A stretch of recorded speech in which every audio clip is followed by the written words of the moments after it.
Yes, Your Honor, I do have a minor change under city manager's reports here. The police report was listed incorrectly as May 2026. It should have been June 2026. So corrected. Anything else? No, sir. Assistant City Manager Benson? I have nothing, sir. Any from the dais? Seeing none, all right, we'll move on to the approval of minutes. We've got two sets of meetings to approve tonight. The first is the special city council meeting minutes of July 28th, 2026. Do I have a motion? Move to approve. Support. Thank you. Any discussion? Seeing none, I got a motion and a second to approve the special city council meeting minutes of July 28th, 2026. All those in favor, please signify by saying aye. Aye. Opposed? Carries. Second set of minutes to approve tonight is the regular city council meeting minutes of July 28th, 2026. Do I have a motion? So moved. Support. Any discussion? Seeing none, I got a motion and a second to approve the regular city council meeting minutes of July 28th, 2026. All those in favor, please signify by saying aye. Aye. Opposed? We have one item of correspondence tonight is notice of hearing for the customers of DTE Electric, case number U-22124. Moves us on to the call to the public. The rules to the call to the public are as follows. The public shall address the council during call to the public, which shall be included on the agenda immediately after correspondence and again immediately after new business. The first call to the public immediately after correspondence shall be limited to agenda items only. A person shall not address the council in excess of 5 minutes unless the time is extended by a majority vote of the council present. Persons wishing to address the council tonight shall identify themselves and their place of residence and shall state their reason for addressing the council, and all comments by the public shall be made directly to the council. Do we have anybody with the first call to the public?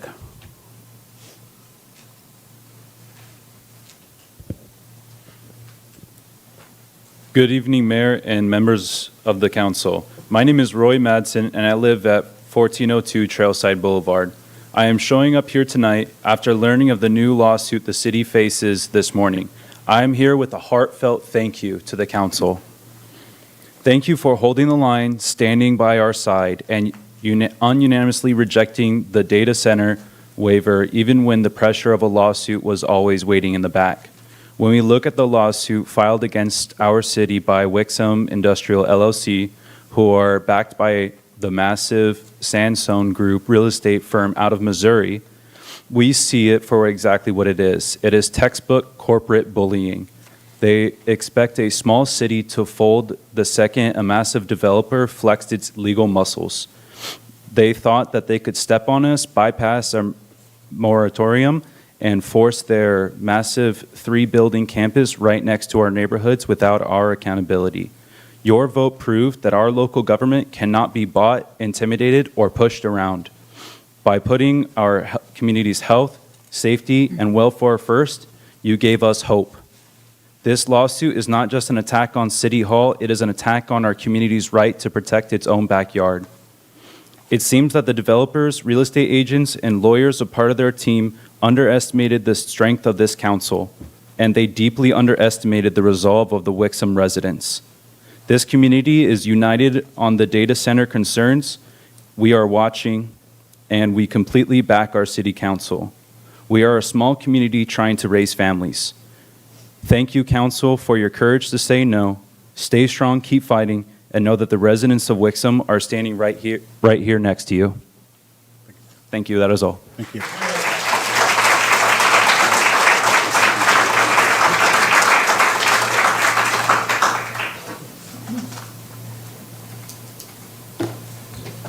Hi, I'm Jackie. I'm from Neighboring Commerce. Your last name, please, Jackie? Myers. Thank you. Yep. I just first want to apologize to the council and any residents that might have been here and saw my initial Facebook post that I put out in a lot of the local groups today. The wording was really misleading, and I should have consulted with people that speak data center a lot better than I do before posting, which is something that I will do in the future and that I have done for this statement right now.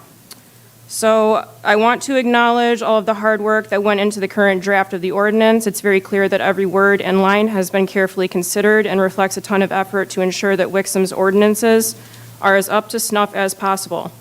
Many of the ordinances have been strengthened and are fantastic, including the setback increase and additional approval conditions to include both the Planning Commission and the City Council. It was great to see the points addressing tonal noise, the generators used in backup power, and the importance of noise studies that provide data on how adjacent municipalities may be affected. All of this puts me at ease that you're not only thinking about how this will impact Wixom, but the surrounding communities as well, which hopefully sets the standard for how all communities facing similar proposals will respond. That said, I have a few things I want to draw attention to.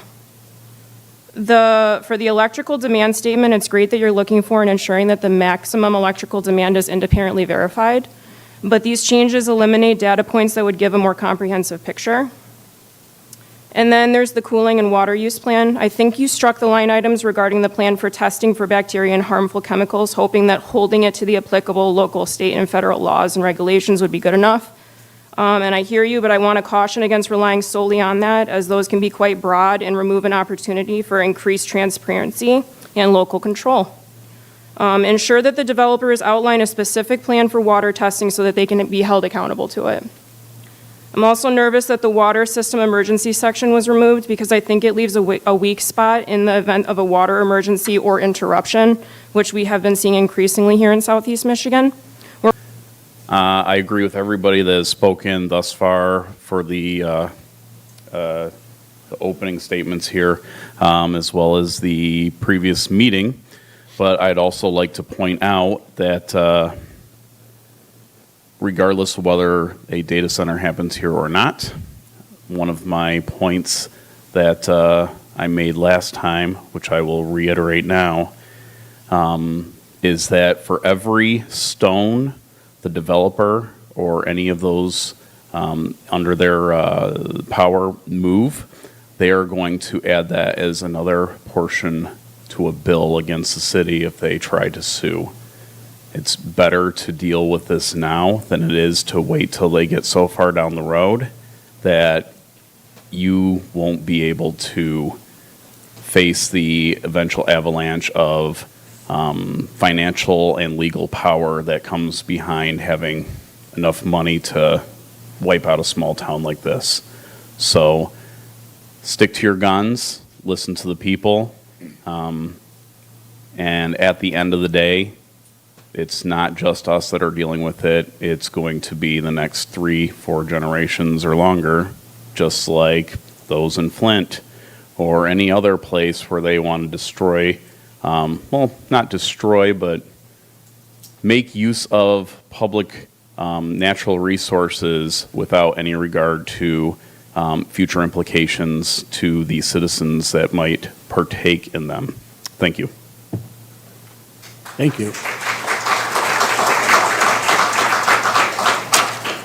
Hi, Stacy Johnson, Medina Drive.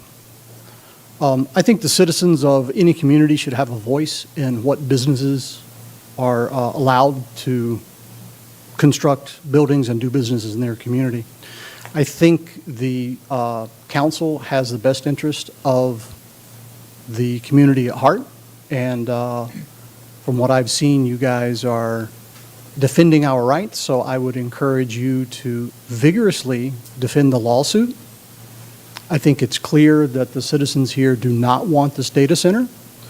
I understand there is a right to build, but there are less desirable options that some people would object to. I'm not going to list examples of that. I don't think it would be. Anyway, thank you. Please defend the lawsuit vigorously. I appreciate your time. Thank you.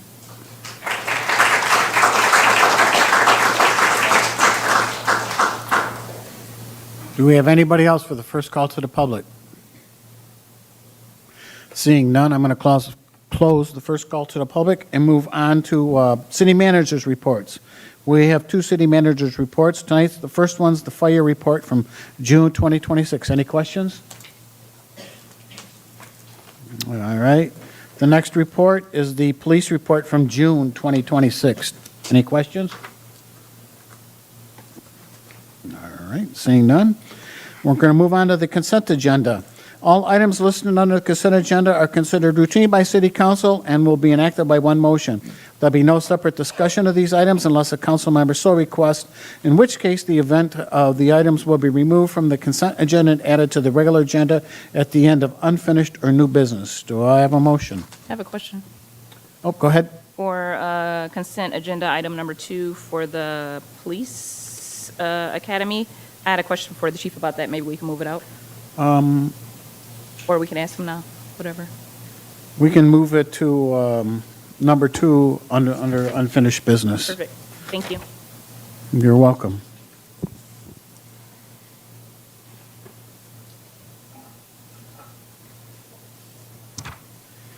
All right. So I have a motion and support to approve the consent agenda as presented tonight moving item number 2 to unfinished business number 2. All those in favor, please signify by saying aye. Aye. Opposed? Motion carries.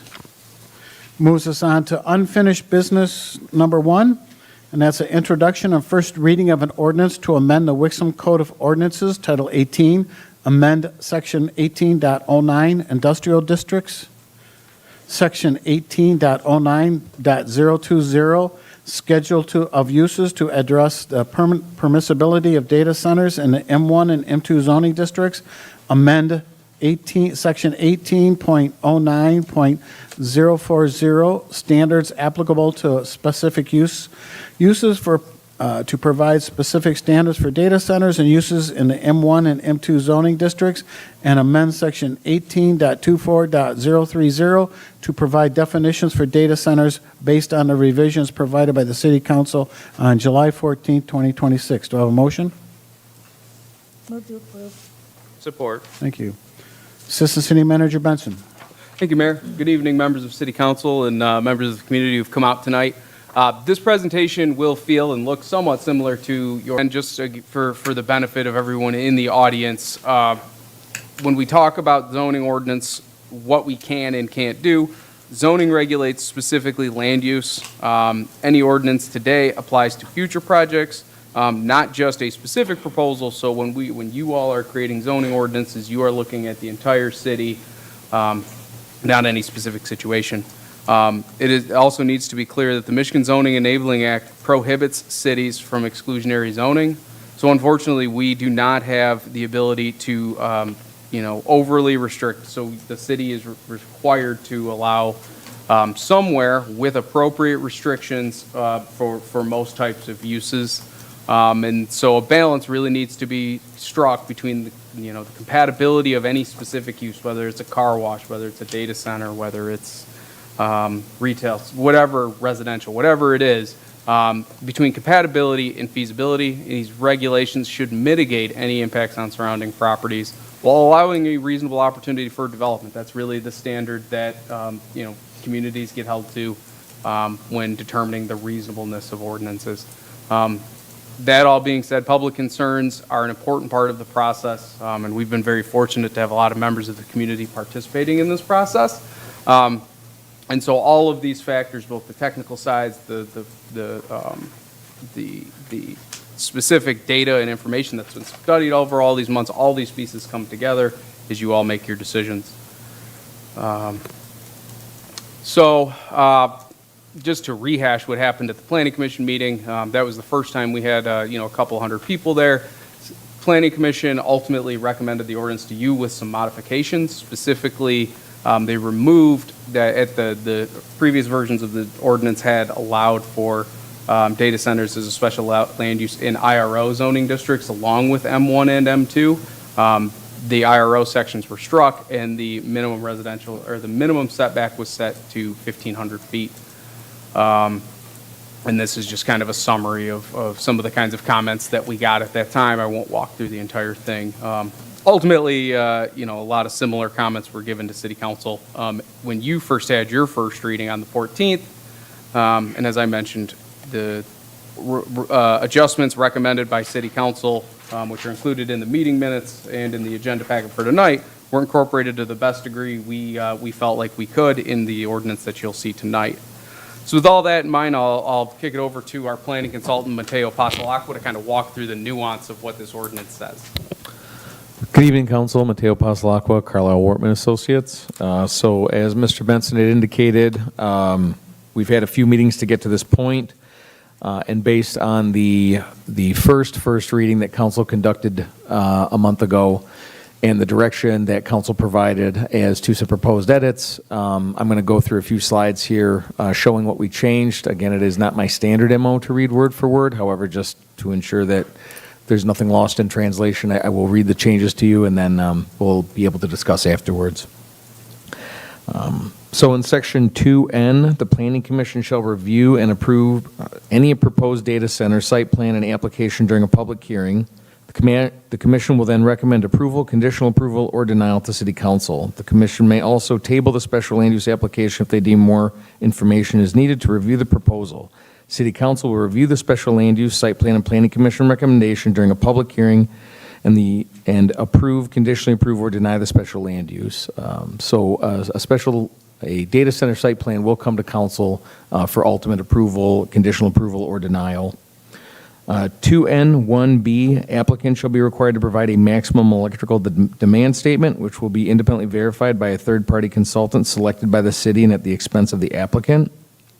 2N1C, all discharge, meaning water discharge, shall comply with local, state, and federal laws and regulations for pollutants. If water usage places a burden on the city's water system that would violate the terms of their agreement with the Great Lakes Water Authority, also known as GLEWA, the city may require the applicant to install a water tower upon recommendation by the city engineer.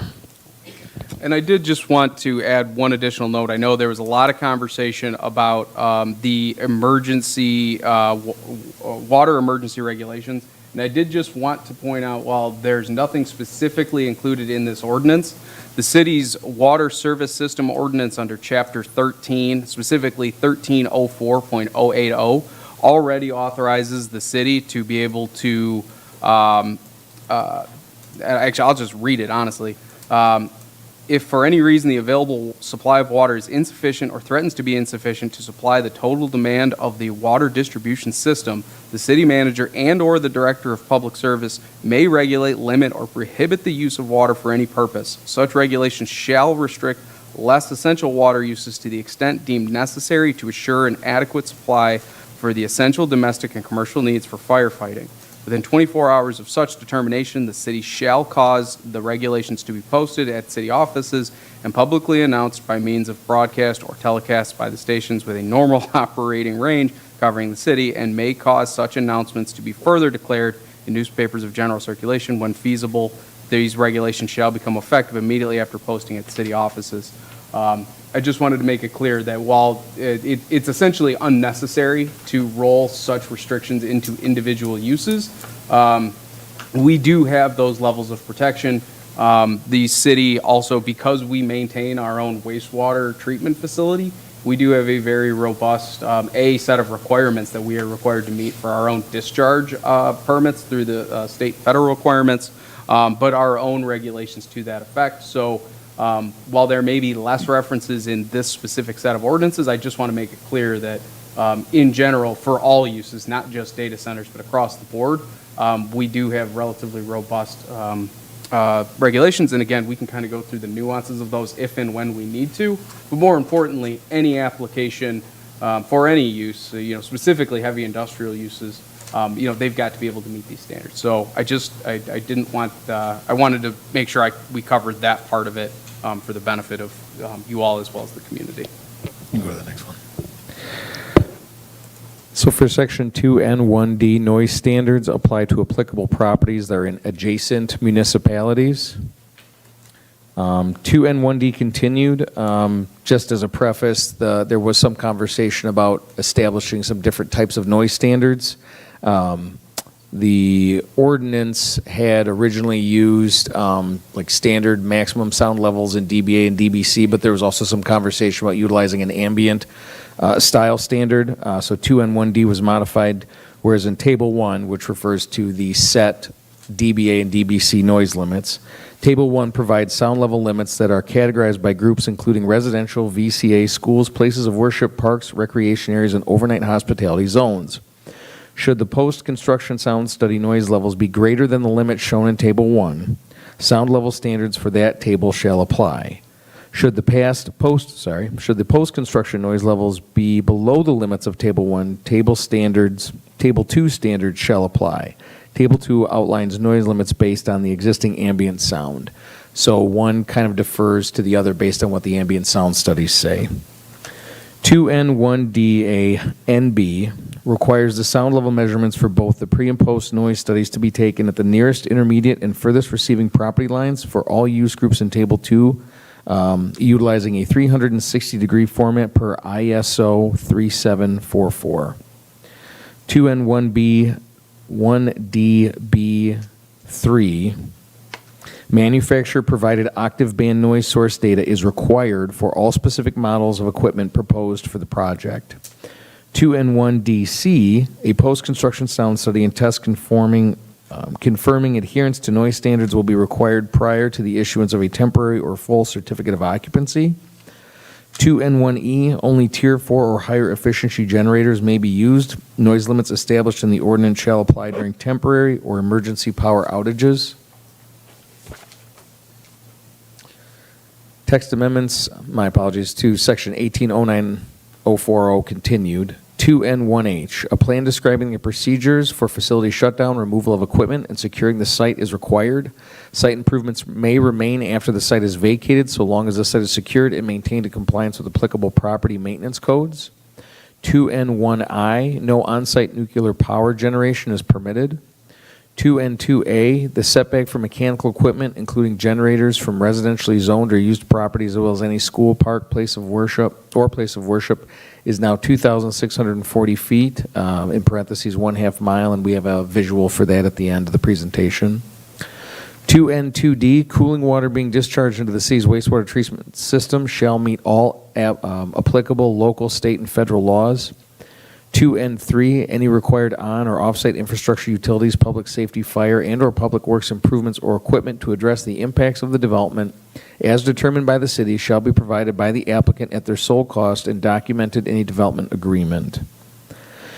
2N4, continuous monitoring may be required on the applicant's property at the nearest receiving property line for all groups listed in Table 1 and Table 2, that being the residential, parks, place of worship, so on and so forth. This may be done at the city's discretion at the cost of the applicant. 2N6, the Planning Commission may have the authority to revoke the data center's special land use approval after the applicant has failed to comply with any of the applicable requirements of the zoning ordinance or conditions of the special land use approval. Planning Commission shall conduct a public hearing to consider revocation of the special land use permit. This language also exists in Section 1818 of your zoning ordinance, which specifically speaks to all special land use. So this process would be the same for any special land use in the city, not necessarily just data centers.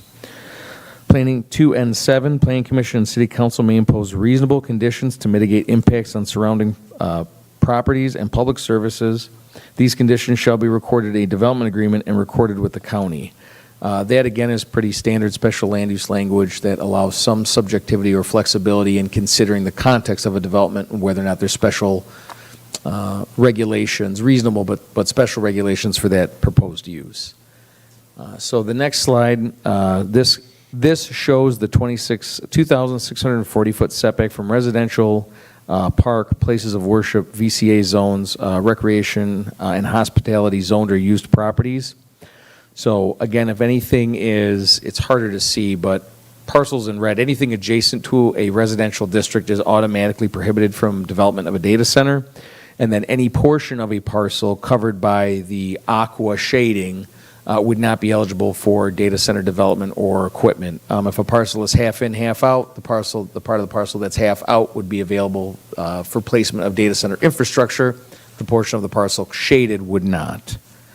So with that, I'll kind of turn it over to Drew to discuss the next steps. So I should move slides forward. So in terms of next steps, really City Council should discuss all of the proposed amendments and the impacts of these amendments alongside feedback and research from staff and city attorney as a part of this first reading and this second introduction and first reading. And you have a variety of ways to be able to move this forward.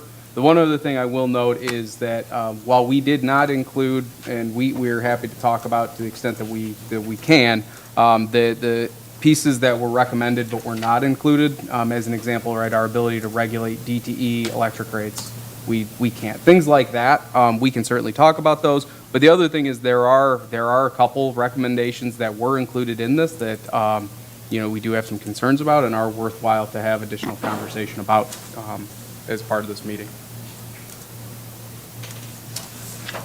Now I'm going to pick up from there, Mayor and Council.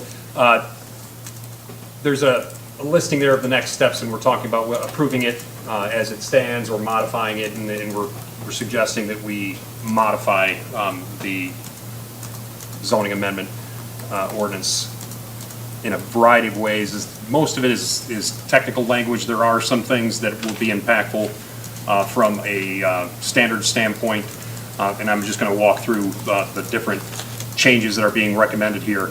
In the amendment of Chapter 1809.040, Section 2, N1C, there was some feedback in relation to too great a specificity on the Great Lakes Water Authority, and we just added some qualifying language there, or its successor or a sign.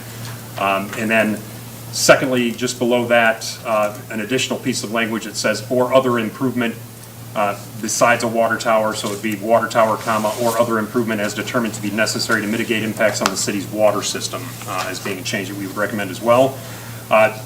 D, in the next section there, that's another one that is being changed or being recommended for change by administration for a variety of reasons.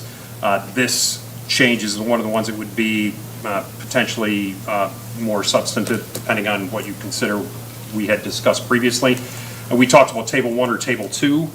Table 1 had the decibel levels. Table 2 had the ambient sound +1 restrictions, and we're asking to remove the reference to Table 2.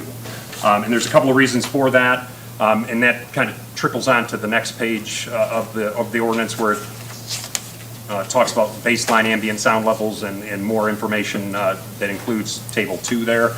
All of that would be stricken in association with that language change. And there's a couple of reasons for that, and essentially it comes down to the sound consultant that we're working with had some serious concerns about enforceability of an ambient +1 kind of level of restriction that was contained in Table 2, and was more comfortable with the decibel levels that were outlined in Table 1. So that's where we're looking to go there. Just to add some additional flavor, our primary concern with Table 2 is that it will be more difficult to administer and more difficult to enforce. So we are concerned that it may not put the city in the most defensible situation, mainly because ambient noise, it requires these studies from both the applicant, the city will, need to have their own. It's not a standard that we use in any other situation, so this would be unique. And there are not many other communities that rely on an ambient, sort of moving target as compared to a more specific set of DBA and DBC standards as outlined in Table 1. Because City Council requested that it be included, we did include it, but we did want to make sure that we pointed out, that from an administrative perspective, we have some concerns about that. Yeah, it's too open to being challenged and requiring constant testing and things of that nature. It just would be difficult to enforce. So that would be the next change that we eliminated in Table 2. Moving on under that same section, N1-2 site standards, that half-mile restriction of 2,640 feet. If you were to go back a couple of slides there, if you look at that map, there's a requirement that zoning not be exclusionary, and if you look at that map, administration is not comfortable that would be perceived, that would not be perceived as being too highly exclusionary, basically. So we're advocating that we change from 2,640 feet to 1,000 feet. And there's a reason that we are suggesting that as well, and that relates to the fact that we have some existing standards that we apply to other industrial uses in the city. The largest distance setback that we require is 800 feet. This would be a modest 25% increase in beyond that 800 square foot level, which we are at that 800 foot level that we already have in place. We think that the fact that 800 exists is something that would bolster the case for the 1,000 being reasonable when you consider the fact that data centers are a pretty novel use that we don't have a lot of experience with, and there could be additional concerns with it, and we want to up the feet from 800 to 1,000 feet on page 6 under 2A. And just for reference alongside that, even if the minimum setback standards were changed, there is still language in this that requires that the setback be as far back as required for an applicant to be able to meet the sound standards. So that does not preclude a larger setback if necessary. And again, it basically becomes dependent in either case on the applicant's sound study. However, it is not as, it's not as broad. So to City Manager Brown's point, we just have concerns that a blanket number at this size is very broad and maybe challenging. And we have the language that's in the ordinance that, with this being a special land use approval, there's language that comes into play where Planning Commission, later on I'm going to talk about our next change here, which is under 4, operational noise compliance. If determined to be necessary by the Planning Commission, short-term or long-term continuous monitoring may be required, et cetera, et cetera. So we've added, if determined to be necessary by the Planning Commission, short-term or long-term, and then continuous monitoring was already in place. It just modifies it to say that the Planning Commission, if they determine it to be necessary, can add that requirement. And that affords a higher level of protection from a situation developing that would be problematic, notwithstanding the feet being 1,000 feet. It could change based on experience and could be changed by Planning Commission as part of a special land use approval review. So that's the next change was on number 4. And that's actually the final change. And that's, as I said, that's what administration would recommend as modifications to the first reading and introduction that's before you this evening, if you choose to proceed on that front, or if you choose to proceed with what's in front of you or some other combination, that would be up to mayor and council. But administration is recommending the changes that I just outlined to be made, and then use that as the first reading and introduction ordinance amendment. Any discussion? Deputy Mayor Gacho? Thank you.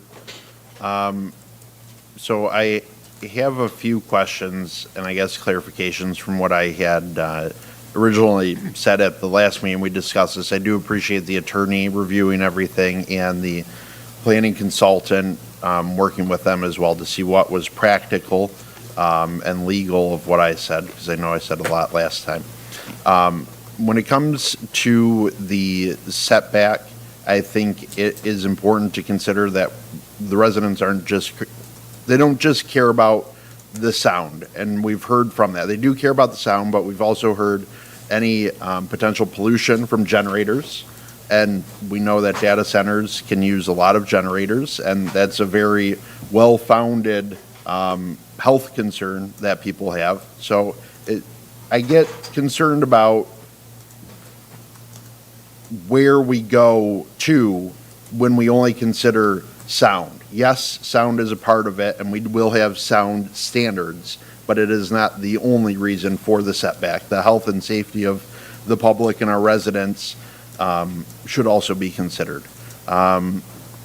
Getting to the specific changes that were made and the kind of the balance of the language that exists. So in section 2N1B, the electrical demand statement, we had gone to the maximum demand statement and foregone or removed, redlined the average. I think the average still should be in there as well.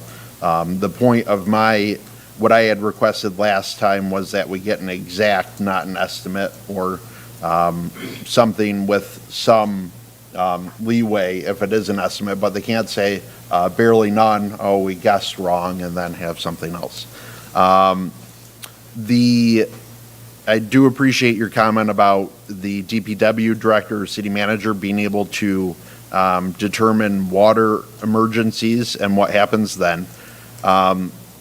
One thing that is now on page 5 of the clean version, but it'd be subsection B, and then within that, the other subsection 3. It says manufacturer provided octave band noise source data for the specific models of equipment to be used for the project is required, which I appreciate. I don't think we had that last time.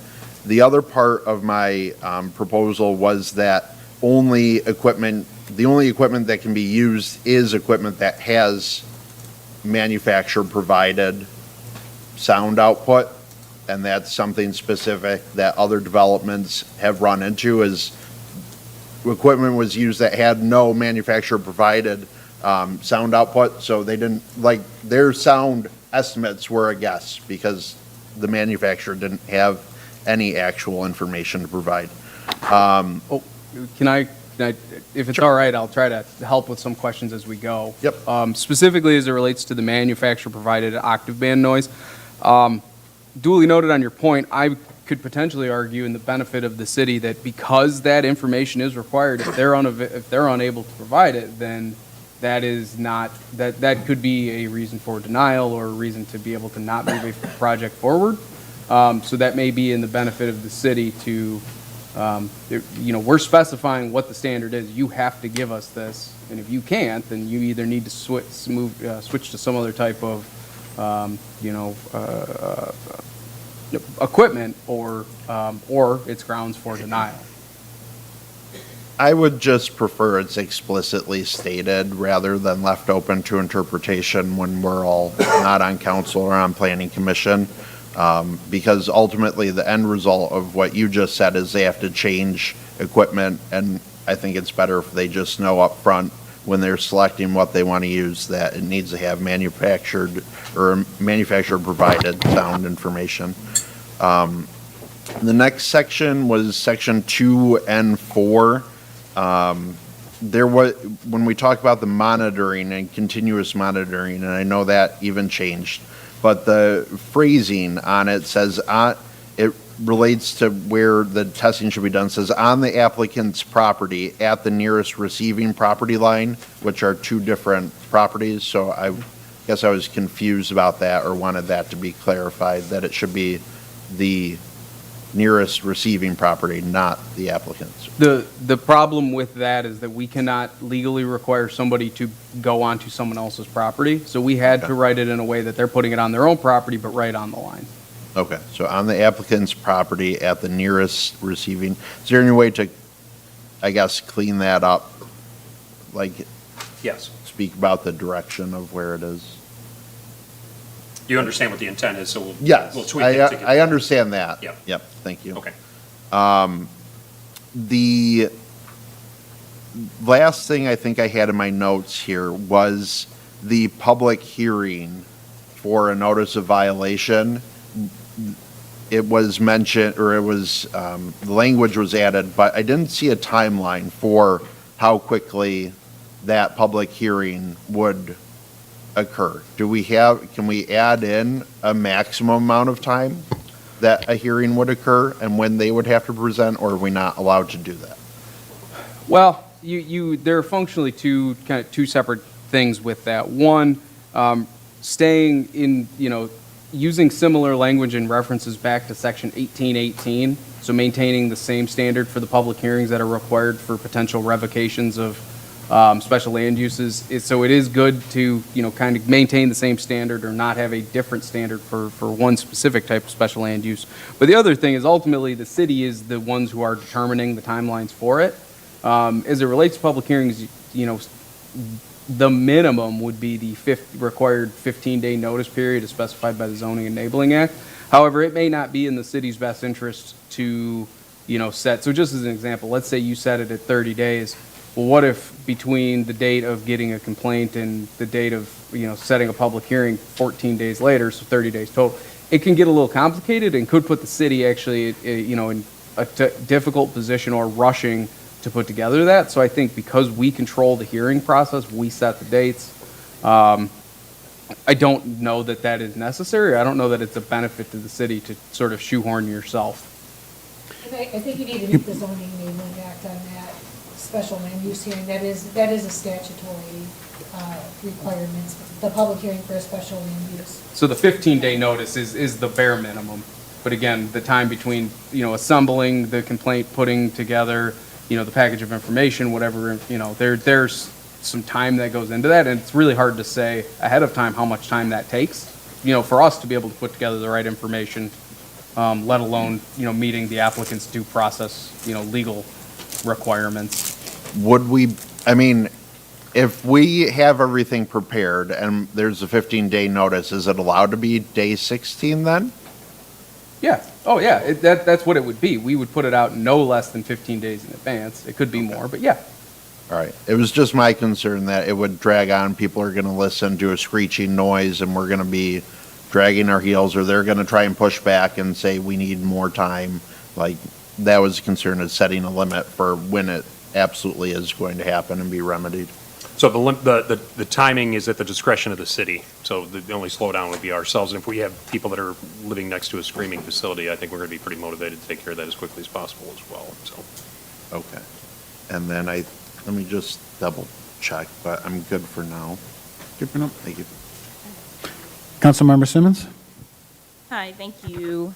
I guess just a question for administration on, we did, I think, something that was brought up at the last public hearing was getting rid of a lot of mays and replacing them with shalls, which I think we did in a lot of places. There are still a couple of mays in the document that I'm curious if I guess administration's opinion on if they matter or not. For example, on page 7, where we were just talking about operational noise, continuous monitoring may.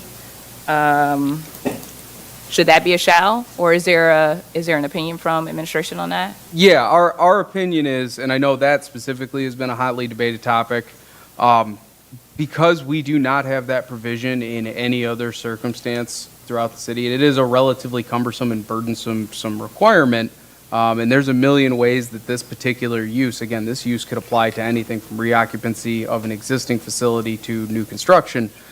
We felt more comfortable and really more defensible as having that be a discretionary standard as opposed to being absolutely required.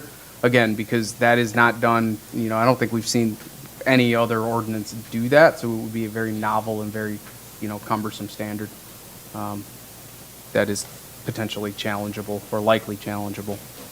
That goes for all the mays in the document that was considered? I'd have to look at each individual may. I don't know that there are that many, Okay. but I'm happy to try to address any other specific ones.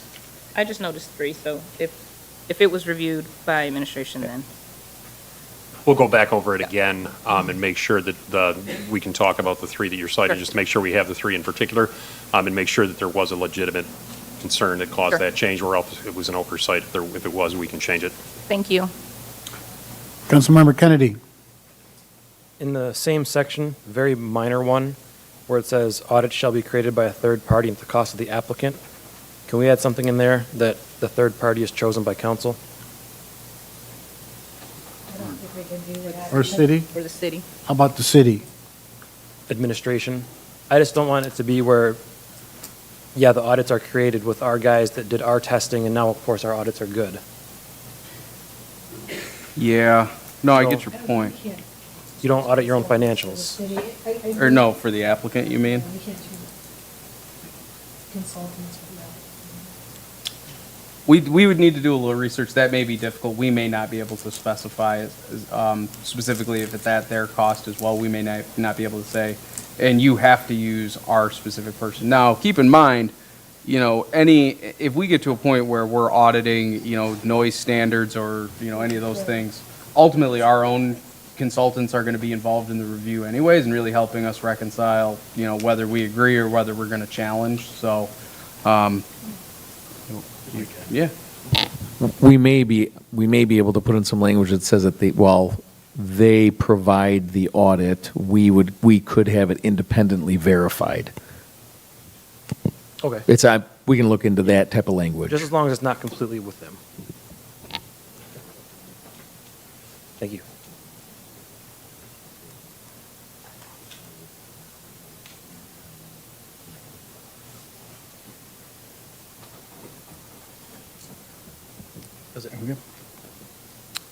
Any more discussion? All right. I've got a motion and a second to, Amend? what's that? Do we need to amend to the recommendations by administration? Yeah, I would advocate you at least need to, as edited or modified by administration, if that's the. Okay, I thought that that's was- how you wanted to proceed. I thought that was part of, with the, based on revisions and that, so, okay. So then, We need a motion. we need a new motion to, I'd make a motion to accept based on administration's comments and suggestions. Making it way more specific.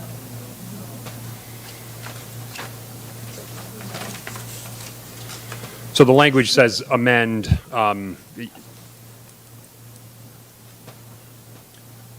you could just change the language from based on the revisions provided by council on July 14th, 2026, and say based on the revisions provided by city administration on August 11th, 2026. okay. So I have a motion for that, is that? Yes. And I need a second?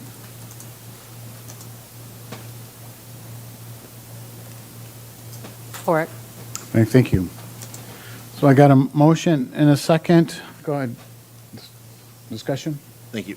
Can I get a clarification on what's being asked then? Because it was kind of jumped in as people were going through. Yep. What are you looking for? What exactly is being recommended that be adjusted from what was in our packet tonight that the public saw? So I mentioned N1C with the or its successor or sign, and then the or other improvement as determined to be necessary to mitigate impacts on the city's water system after water tower. Under D, eliminate the reference to Table 2, and then eliminate the successive language change or language adds that had to do with baseline ambient sound levels as well as Table 2 in its entirety. So those would be eliminated.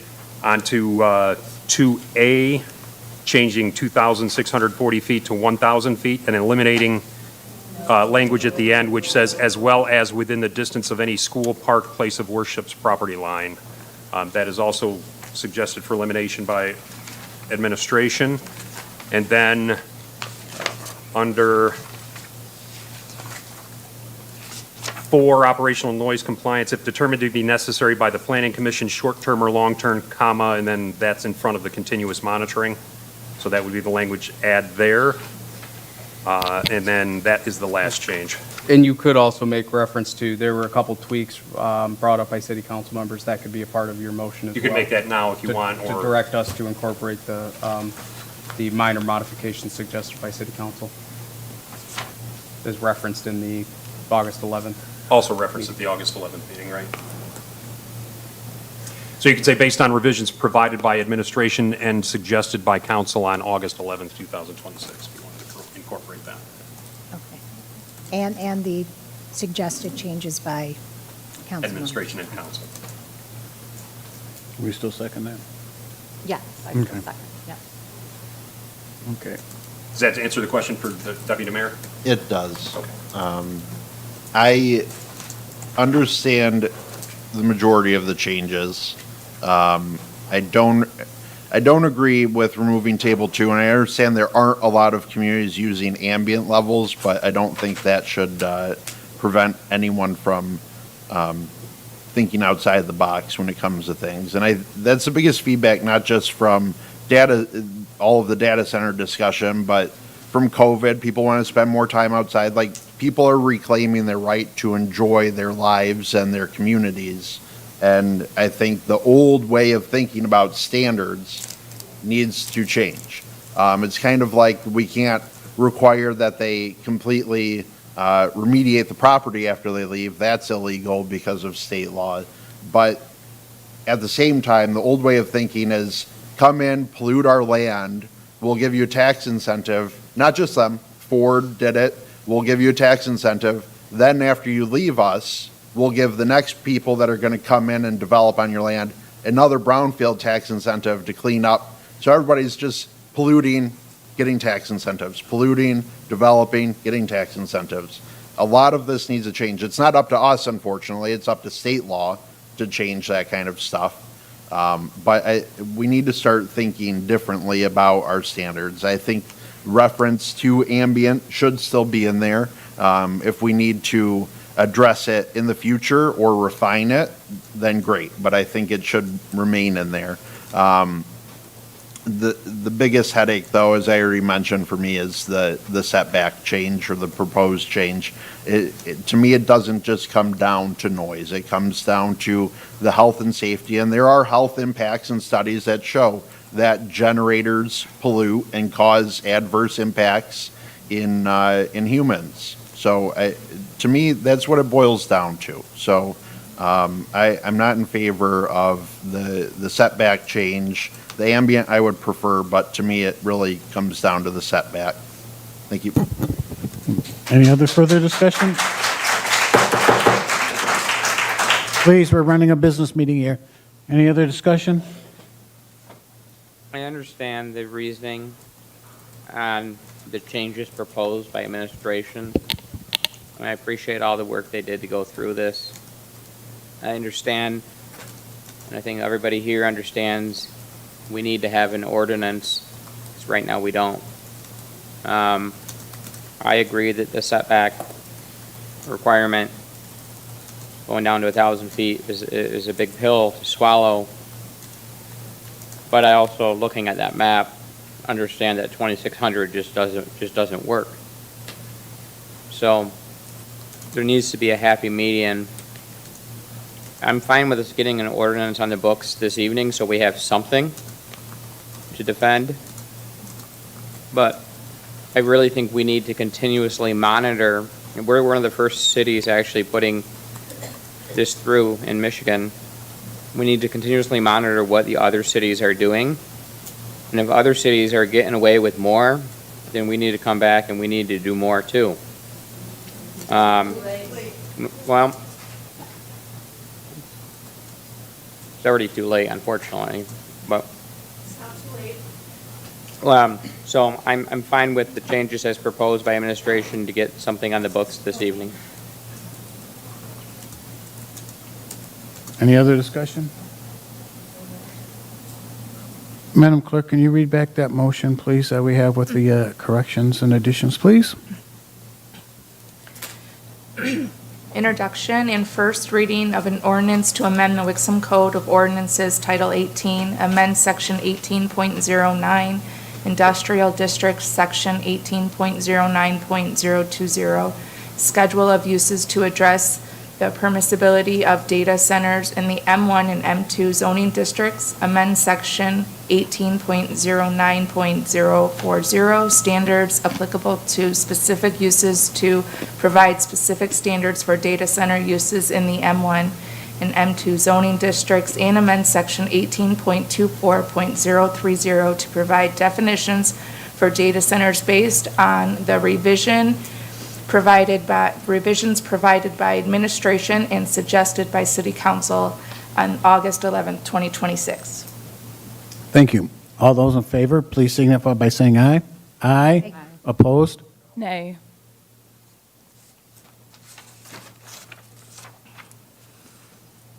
Councilmember O'Day. Yes. Councilmember Simmons. No. Mayor Beagle. Yes. Deputy Mayor Gotchel. No. Councilmember Behrman. Yes. Councilmember Grunland Fox. Yes. Councilmember Kennedy. No. 4, no, 3, yes. Did I get it right? Yes. Yeah, other way around. 4 yes, Motion. 3 no. Yes, thank you. Thank you. Oh, Mayor, just one last thing. So just for clarity, both for council and the community, with that motion in place, the adjustments as discussed tonight will be made. A second reading will be scheduled for your next available meeting. We anticipate the August 25th meeting. Thank you. We need a motion as amended? That was part of the motion. Oh. Thought there was an amendment to the motion we voted on first. That's fine. No. Unfinished business number 2 is a discussion for a recommendation to approve sponsoring one applicant through the Oakland Police Academy. Councilmember Simmons. Thank you. Just a question to the chief for just making sure I'm understanding the language of it correctly. So obviously I'm in favor. I was reading the specs as not sponsoring the candidate through, I'm not looking at it now. Through the but- academy. Yeah, through the academy as much as just offering a position. Am I understanding that correctly, or could you clarify, I guess? Exactly. He is currently attending the academy as pre-service. He's already paid for the academy. He's paid for everything he needs for the academy. He's currently attending, does not have a job. We want to get him signed on board as a cadet with us, so then we will just put him on the payroll. We'll start paying him to attend the academy. He'll graduate in a Wixom PD uniform and begin his training when he graduates in December. Okay, so is that the correct language then? Sponsoring one applicant through Oakland Police Academy, that's still considered that? Yes. Okay, got it. That's all. I'm in support of it. Very good. Yep. Anybody else got any discussion on this? All right, thanks, chief. Wait, you still need a motion to actually approve you still need a motion to approve the item. Yeah. Because we removed it. All right, yeah, we moved it, okay. So moved. Support. All right, got motion and support to approve the recommendation to approve the sponsoring of one applicant through the Oakland Police Academy with $27,511 charged as follows: $17,359 to desk aids account number 101-301-711.100, $2,000 to uniform account number 101-301-956.372, and authorize the necessary budget amendments from fund balance account number 101-000-390.000. All those in favor, please signify by saying aye. Aye. Opposed? Motion carries. Thank you. Thanks, Chief. All right, new business. Number one is a recommendation to approve fiscal year 2026-2027 budget amendments for the account 101-721-803.264, legal counsel, planning, and account number 101-721-956.481, planning, special studies, and authorize the continued use of Soundscape Consulting LLC of Ann Arbor, Michigan for sound engineering consulting services for an amount not to exceed $30,000 inclusive of all previous billings. Do I have a motion? Move to approve. Support. Assistant City Manager Benson? Thank you, Mayor. So this agenda item, a little bit of housekeeping. As we've been moving through the data ordinance development process, one of the things we needed to do was engage the help of a licensed sound engineering firm. Given we've been working on a pretty quick timeline, we did interview a couple different firms and ultimately selected Soundscape Consulting to kind of help us with the ordinance development process and help Planning Commission and City Council, get a better handle on how we can regulate sound specifically. Originally, we engaged with that service through the city manager's spending discretion, where he can spend up to $10,000 without requiring City Council approval. Our original engagement with Soundscape was for up to $8,500. Given how the entire process has sort of evolved, we've run into a situation where we would like to be able to use their help more. However, we need authorization from City Council to, continue utilizing their services. So that is part of this agenda item is asking City Council to give us a financial authorization of up to $30,000. I can't say that we necessarily need all of that. Only $21,500 of that would be new. However, it's really just to give us the flexibility to use their knowledge as we need throughout this process, as well as throughout, there's been a lot of conversations about updating other ordinances, like the general noise ordinance for other industrial uses, those kinds of things. It would be helpful to us to be able to have their services available, so we're asking for a budget authorization to do that.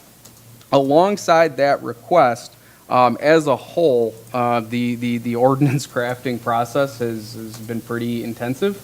Quite frankly, we're spending more both on the planning special studies, which is inclusive of Carlisle Wortman's time, as well as our other consultants, Soundscape, et cetera, as well as for our legal counsel. So we are requesting a budget amendment to basically account for higher than expected expenses in those line items compared to when we were originally budgeted last spring. Specifically, Planning Legal Counsel has adopted budget of $9,000. We are requesting an amendment of $21,000 up to $30,000 total for the fiscal year. And then for Planning Special Studies would be an additional $21,500, basically covering the balance if we were to use the maximum utilization of Soundscape as requested tonight. With that in mind, happy to answer any questions you may have. Deputy Mayor Gaccio? Thank you. Do we need to further update the request for legal counsel? Because this was put out more than a week ago. Things have changed. It's a good question. Not at the moment. The challenge to the city will most likely be covered by our insurance. So really, this line item is specifically for projects like updating ordinances and whatever. I will make a caveat. I can't guarantee that. And if anything's come up, we'll bring them to city council. Thank you.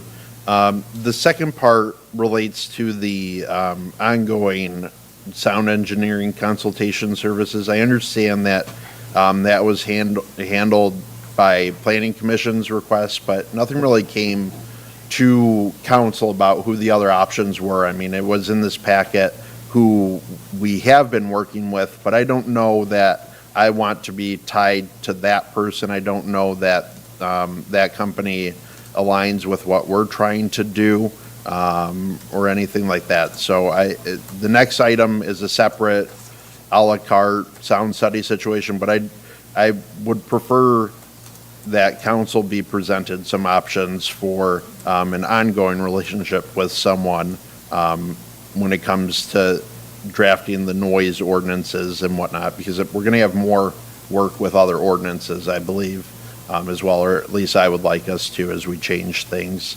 across the board. So I'm going to make a motion to strike from the recommendation approval for the continued use of Soundscape Consulting and any language related to that.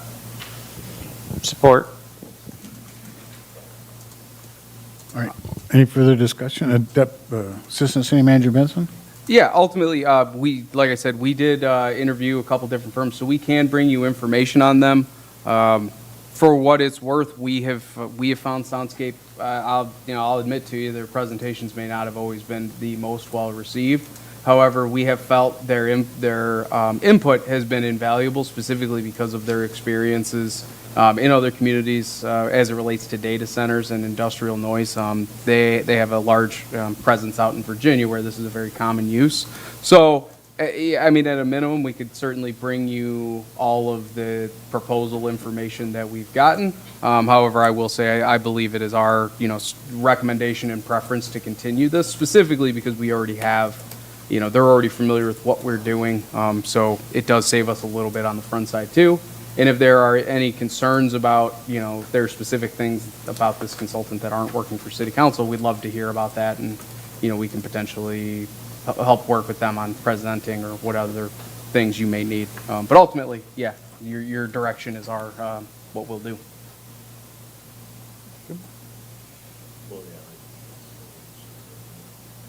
Well, we got a motion and a second, so we have discussion. Councilmember O'Day?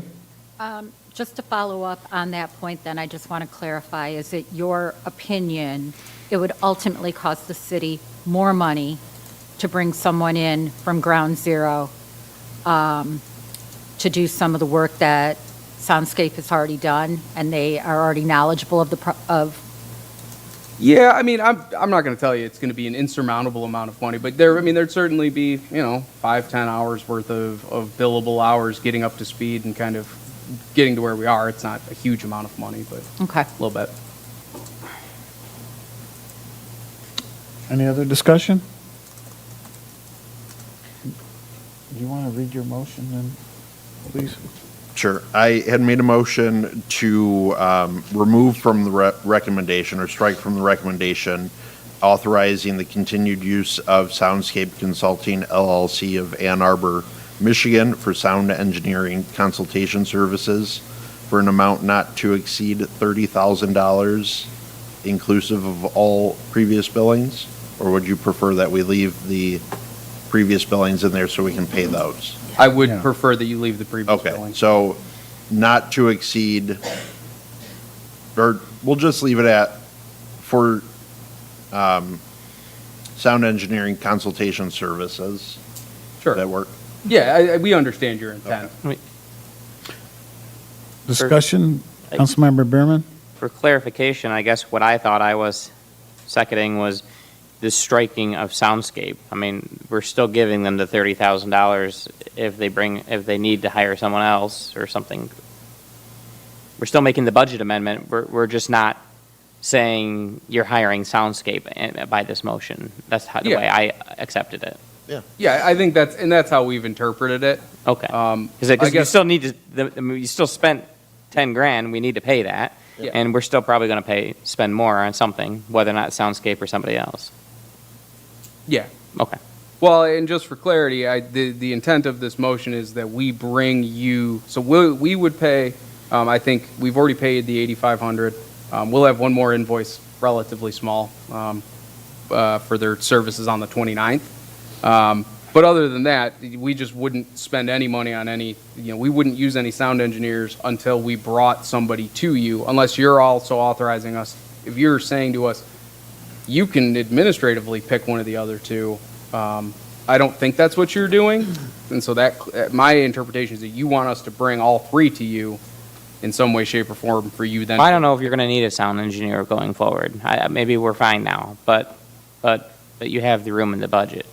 And if you're going above 10 grand, and I think then you have to come back to us. Okay. Yeah. That's my view on it. Okay. So if you're going above 10 grand with Soundscape, then you need to bring us back something. Or if we go above with anybody else. Yes. Yeah. Okay. Okay. Any other discussion? All right, I got a motion and a second. All those in favor, please signify by saying aye. Aye. Opposed?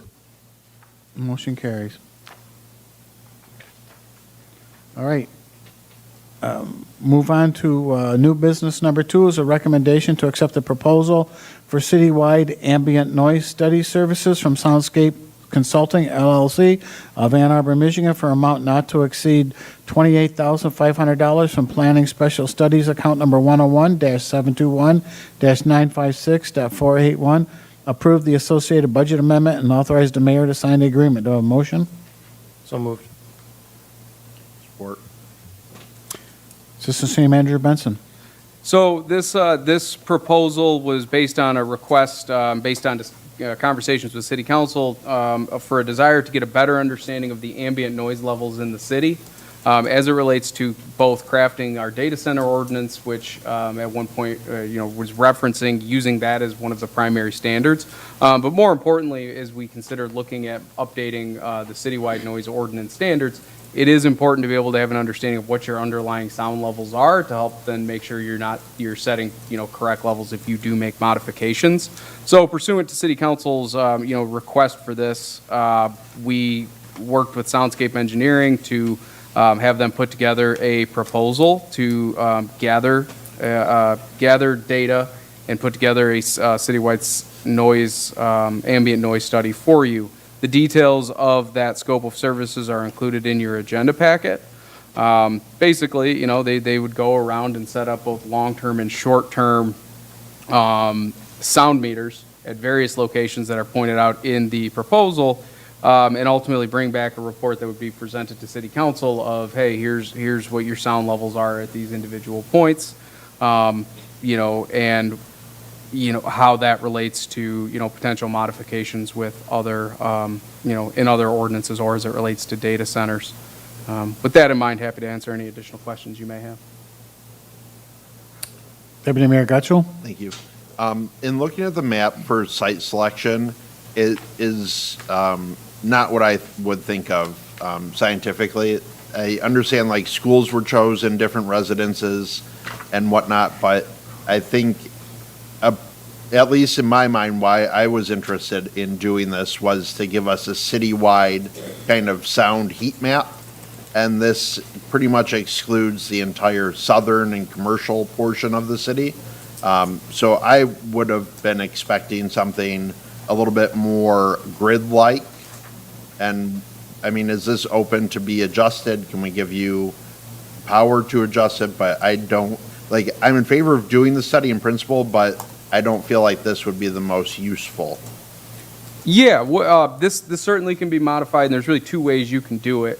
One, you could direct staff to say, hey, we're comfortable with the total cost, so then it's really based on the total number of locations that they're sampling, and direct us to say, hey, modify the scope of work to move 3 or 4 of those sampling points to the primarily industrial districts. I'm assuming you're referencing like the southeast corner of Wixom. So you could give us that direction under the guise of the recommendation, then the recommended budget amount. I believe that wouldn't impact the cost. The alternative option is they really price this basically on a per location. So long-term sound level measurements are one cost, short-term sound level measurements as they define them are a different cost. So you could also say, hey, I want 2 long-term and 2 short-term in addition to everything else, and then we could do the math real quick and add that. I can't guarantee that that's exactly what they would charge, but I feel relatively confident that they would, we could get that worked out with them. Yeah, I would be comfortable, I think, giving administration some leeway to choose and maybe spread out the cluster that's right in the center of the city, because I don't think those are they'll vary a little bit, but I wouldn't say wildly, and spread those out. I would prefer more than 1 or 2 to the southeast, though. Like, I'm literally imagining put a grid over that map and pop 1 in every grid. This is very centrally located testing. So I'll wait for feedback from everybody else if there is any before I make a motion, I guess. Councilmember Simmons? I guess a couple of questions. One, in looking with versus the long term versus the short term. So we're saying that the short term is only going to be over 1 hour. Is that how I'm reading that correctly? Like a short term measurement is just 1 hour. So at the schools, it's just going to be 1 hour. Yes, I do believe so. Okay. I think that it would be nice. I mean, I like the concept of having the measurements at each of the schools. Keeping in mind, I guess, Wixom's new location, if it's correct there. But I think the schools and the parks, I would be curious what council's opinion is just on having, I don't know what an hour is going to do for us at some of these locations. I think it's more over the period of time, whether it's parks or schools. So whether that, I mean, 72 hours seems like maybe overkill, but an hour seems like not enough. So at least getting 24 hours at some of these locations, finding some sort of middle point there. And if we're committed to using the soundscape there, I guess in Councilman Berman's thought or his comment, I don't know if this needs to get bid out or if we need to be looking at other places for this, or if we're just committed to using them for this if we're under a time constraint for that. So I'd be curious to get if you had other companies you were working with, I'd be curious to understand what their cost is going to be for the same thing. Yeah, no, we certainly can too, and especially with the decision made in the previous agenda item. Ultimately, this is really at the discretion of City Council. This was in response to previous kind of conversations and direction from City Council to seek out this service in the first place, which we will benefit from and we will need, right, where certain things may or may not be going in a variety of ways related to ordinances and whatnot. This will be a good data point for us to have. However, if City Council is not in a rush to do it, I don't know that we have to be. So we could certainly either bid it out or if we just resolicit the 2 companies that we previously had talked to and get quotes for similar services, and we could bring those to you alongside the general services at a future meeting. It probably wouldn't be at your 25th meeting. I will tell you that. I don't think we can get it turned around that fast. So we'd be looking at least a month from now before we're bringing either of those items back to you. If I could interject real quickly with just a sort of an unsolicited opinion, I think that this particular function is pretty straightforward. You're using equipment to turn on, turn off, and take measurements of sound in an area. So you could be potentially comfortable with Soundscape for this particular engagement, maybe not on the other ones. You want to review them for some other things. That's just a thought that may or may not be consistent with council's thoughts, but that's what my thoughts might be. It's pretty straightforward engagement on this one. But as the assistant city manager said, we're happy to go ahead and bring it back later, just we'll slow it down a little bit is all. Floor is yours. Whatever council's direction is. Sure, I guess my opinion, my two comments are, one, I think we need longer-term measurements. Unless I'm understanding why we need 72 hours, I think we need to find a happy medium between 72 and 1 hour, with at least 24 hours being at the schools and the parks. And I'd like to see what the other companies would come back for the same thing. Thank you. Councilmember Kennedy? I was going to say much the same thing about the 1 hour sound readings, because those would be wildly different hour to hour. But the long-term ones, the 72 hours, and they might not have to be 72 hours, it could be 24, 48. Those already include a written report with the hourly noise level at each measurement location. I think this is a really important thing to see the ambient sound we have across the city, and I'd be completely on board with Keenan's just putting a grid over the city of some undetermined size that I don't know. Having a long-term one on each one and then just getting the full report. I'd be willing to spend some more money on that because I think it's really important. Well, and to that point, I will say, when we talked to them about putting together the scope of work, this was designed with the intent of trying to be a little bit more cost-effective. I mean, we could also just go back to them and say, hey, you know, they're not, the city council's preference is to do basically all long-term. And at the same time, we can talk to them about reallocating, you know, repositioning these, you know, with a similar amount, maybe we add a couple more, we could do that. So we could just go back and ask for all long-term, but just keep in mind that, you know, the cost would be, you know, and I don't know if it matters, like, let's say we went down to 48 hours as opposed to 72. I don't know if that changes the per location cost. Well, we can figure that out if desired. I have a feeling it won't change it tremendously. But if that's the direction, we could certainly go back and work that out too. It would just be more expensive. Yeah, and that'd be kind of nice to see a couple different options of, hey, if we lay 12 of these long-term out across this for 24 hours, here's the cost, as opposed to 3 of them for 72 plus a couple 1 hour ones. And it'd just be nice to see some options on it. Don't know what everyone else thinks. Good? Councilmember Grenlin Fox? Thank you. So I do agree it would be nice to have more of a time period as opposed to 1 hour. However, is it administration's recommendation that for this purpose, we go with them for now, based on timing? Yes, if timing is the primary factor of city council. I mean, ultimately, we believe that this is a good piece of information for us to have. The urgency, I would put a little bit more on city council's table. If you feel like this is necessary immediately, then absolutely, you know, if you feel comfortable waiting a meeting or two for us to work with them to redesign this, we certainly can. The one thing I do want to point out, the short-term locations that they picked, you'll notice, tend to be a little bit farther out. So I think that was also done intentionally, of being less areas that I think they felt and we felt that were probably less likely to be areas of concern as it relates to specifically industrial adjacency. I mean, that's one of the key functions of, when you look at this map, what they're setting up is these interaction points between industrial uses, commercial uses, and then so these transition areas. There's no reason we can't redesign that. But that's just so you know, that was kind of the idea. But yeah, I mean, as I said before, we are comfortable with Soundscape. We think that they do a nice job, and we've liked working with them and the insights that they've been able to bring. However, if City Council wants to look at other options or have them, again, I guess we're looking for direction. Our recommendation, we would move forward with them. So my understanding, and that could be completely wrong, was that we needed this study, right, sooner rather than later in the industrial portion. However, it sounds like that's not the case. Well, if And specifically hang on, because one table second. 2 was removed. 1 second. Oh, I'm sorry.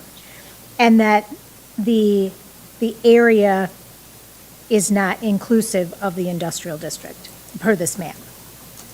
So I'm just trying to get a clear. Yeah, I would say that's partially true. This effort was specifically related to table 2 in the draft ordinance. This relates back to our concerns and our recommendation to not use that in the first place. But at a minimum, if you were to use that, this is 100% necessary and you would need it immediately. If that is not the case, as was the motion made tonight, then this becomes less urgent. However, it is still relevant, and to your point, a wider scope may be necessary for looking at your citywide industrial noise standards. Okay, through the mayor for our city attorney, is this something that we should be doing now? Well, I think, so the question always is enforceability of your noise ordinance, and I don't know if you've ever had a baseline study done anywhere, so it's just, if you're going to cite somebody for violating the noise ordinance, when you're testing what the output is, you have to be able to differentiate it from what the background noise is in order to prove that they're in excess of what your existing background noise is. So I think if the intent is, that we're gonna need to do some noise ordinance enforcement, and we have never done this before, we don't know what our baseline is, I think it's probably something we should be doing if we're looking at amending our noise ordinance standards overall to make sure they're appropriate everywhere, I think it's necessary. Thank you, I appreciate that. I do support this. Thank you, Mayor. Councilmember Berman? Well, that was actually what I wanted to know, is whether or not the city attorney thought we needed this or not, with us removing the table 2. I guess for point of clarification, is this a no bid situation where we need unanimous approval? Professional service. We didn't do a solicitation on a professional service basis, so. No, but we did solicit quotes, but not for this specific service, though, we didn't. Just, I'm not sure we're going to have a unanimous approval. Yeah. And I also think that when something's on the agenda that requires unanimous approval, it's helpful if you label it that way. Yeah, I'm going to say there's enough questions on this. Maybe we just withdraw the action for this meeting and take a look at this for a tighter lens and come back with better, something that better matches what's being expressed by council here. I don't think that regardless, city attorney comments a second ago weren't anything like 2 weeks is going to make that kind of a difference. So I think, if we just defer and get something brought back at the 25th, we'll be fine. Very good. That'd be my suggestion. I think there's enough questions on it at this point that maybe we just withdraw it. Yeah, or postpone the item. Yeah. We aren't going to table, we're going to postpone. That's not up to them. So you want a motion to postpone or table? It wouldn't be tabled. Table's the same meeting. I've learned. He's learned. Yeah, a motion to postpone would be appropriate. They don't make motions, though. Hmm? You have a question? I have a question. Okay. Thank you. Councilmember Garland Fox? Thank you. Can we get this information back at our next meeting and be able to make a determination and move forward?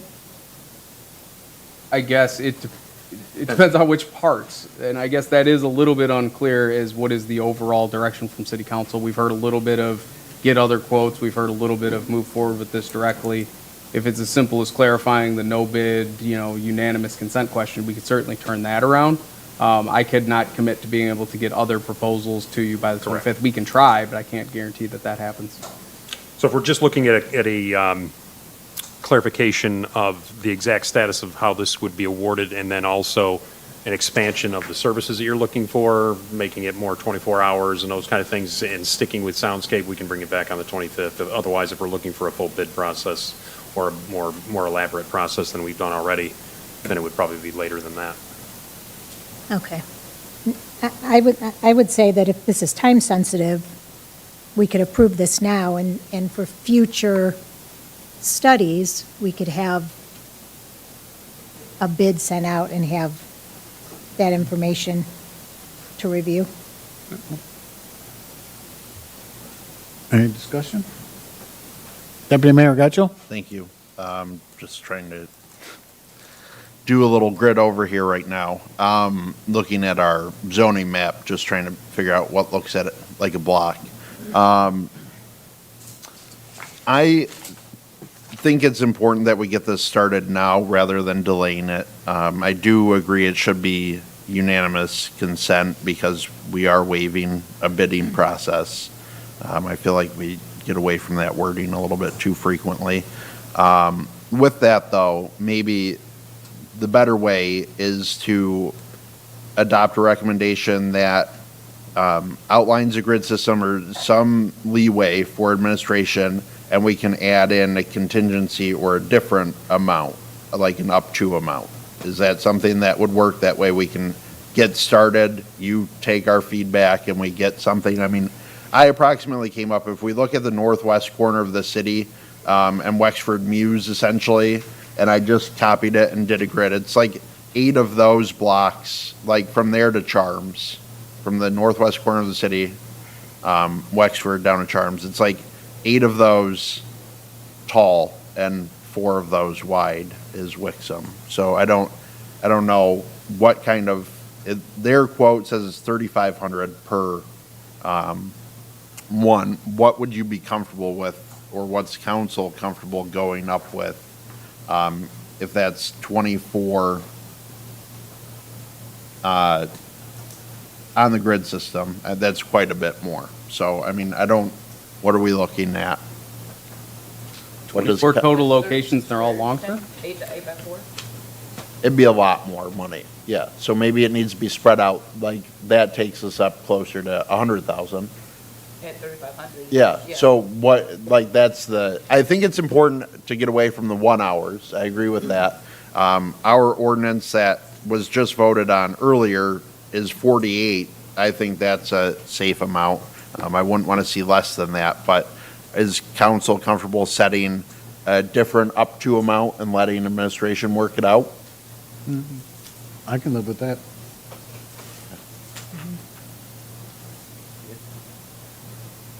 Councilmember Behrman? Given the fact that tonight was the first reading, and then 2 weeks from now we'll have the second reading, and there's still potential for changes in the ordinance, I would feel more comfortable getting some concrete numbers coming back to us in 2 weeks for us to approve, when we also know for sure, what the ordinance is going to be going forward, because if in 2 weeks we add back on table 2, that's going to change things. So I guess I don't see how approving an up to $1 amount this evening is going to change anything in the next 2 weeks. So I would feel more comfortable letting administration take what we told them and get us an exact number they want to spend in 2 weeks. I think our best bet here is to withdraw this motion tonight and come back with us in 2 weeks with a couple of different plans based on what council has given feedback to tonight, and let's go from there. But in 2 weeks, we can still do it, and then we can still get the study done before everything else. So I think that might be the best way to go tonight. I know that puts a lot of work on your shoulders, but I think you can handle it. I appreciate that. No, that's fine. We can manage. Deputy Mayor Gatchell. I guess just for feedback for administration, because there was talk about bidding it out, is that I'm personally comfortable with Soundscape doing this study. Are we fine with administration just engaging them, or is the expectation that we're going to have bids from other council members? No, I'm good with Soundscape, so Right. I don't have a problem with that. Just get us a different quote with different areas and different amount of time in each area. We good with that? I'm willing to take a look at it in 2 weeks. I can't tell you that I'm going to be a yes until I see what the proposal is. All right. but- Well, that's what we're doing this, so. All right, So do we need a motion to we need, postpone? You could just withdraw, we could just withdraw if the mover and supporter withdraw their support and motion, we can all right. call it good. I'll withdraw my second. Who gave the motion? If there's no second, then it'd die anyway, Yeah. right? I think it was Jason. I can remove my motion, or, And we'll just bring back something different next time around, we'll get it straightened out. Right. Thank you. Thank you. And that concludes the business portion of the meeting tonight. That moves us to the second call to the public. Those rules are as follows. The public shall address the council during the call to the public, which shall be included on the agenda immediately after correspondence and immediately again after new business. A person shall not address the council in excess of 5 minutes unless the time is extended by a majority vote of the council present. Persons wishing to address the council shall identify themselves and their place of residence and shall state their reason for addressing the council, and all comments by the public shall be made directly to the council. Go ahead. Good evening. My name is Catherine Phillips, 2415 Winona Drive, and I would like to address the changes that were just made to the ordinance and the ordinance for the data center as a whole. I was at the initial planning commission meeting for the entire 5 hours that it went, and I unfortunately missed the July, your first reading of their recommendations, but as I was reading through all of the changes today, I was happy to see that the setback was increased to 2,640 feet. As was stated, data centers are a novel business. They're new. We don't know what they're going to be. It is much easier to place a high setback number and decrease it later than to do it in reverse. Also,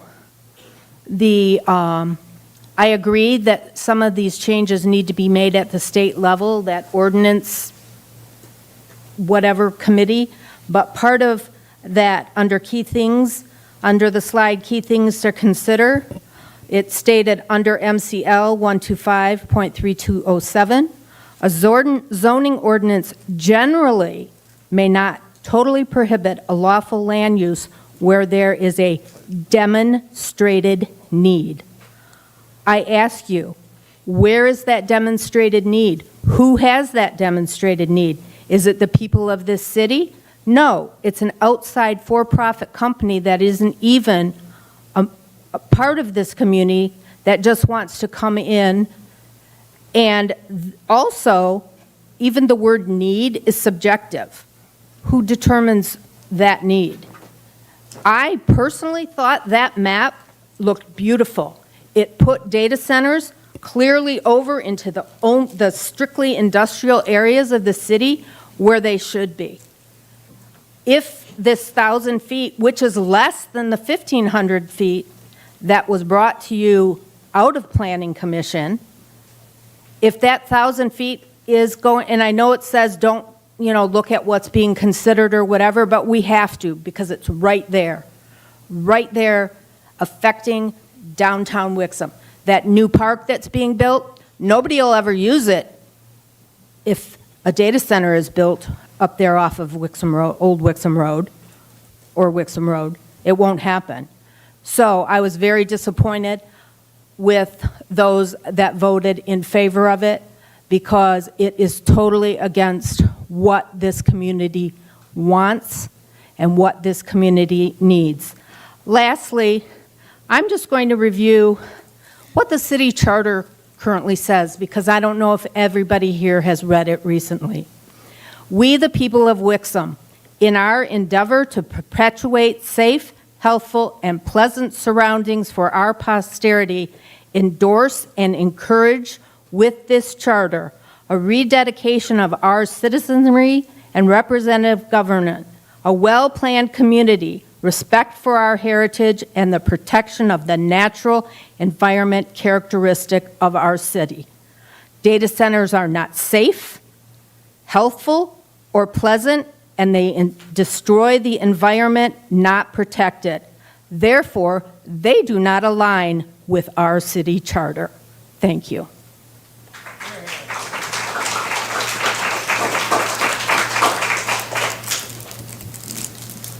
Good evening. My name is Gay Wayner. I live on Sibley Court in Wixom. Been there for 23 years. I commend the last speaker. She said a lot of the same things I was going to say, and she got there first, so I'll just add a few comments. When I first came in tonight, I was pretty excited after reading the packet that was being presented. I looked at all the maps, and the 2640 feet setback was really exciting to me. But I also noted in the packet that there were other maps. There was the 1,000-foot setback, which you all have approved, but there was also the 1,500-foot setback. And I was kind of surprised that you would jump from the 26 to the 1,000, because the 1,000 appears to keep in play the parcel that is currently under consideration for a data center, where it appears that the 1,500 may in fact not. So, we can go on and on about data centers and I don't think anybody really wants one, but you all have to do what you can within the scope of the law. I appreciate the efforts that you've done so far, but I really think that maybe reconsidering the 1,000 and making it a little tougher as far as you can would be greatly appreciated by the citizens of this community. Thank you.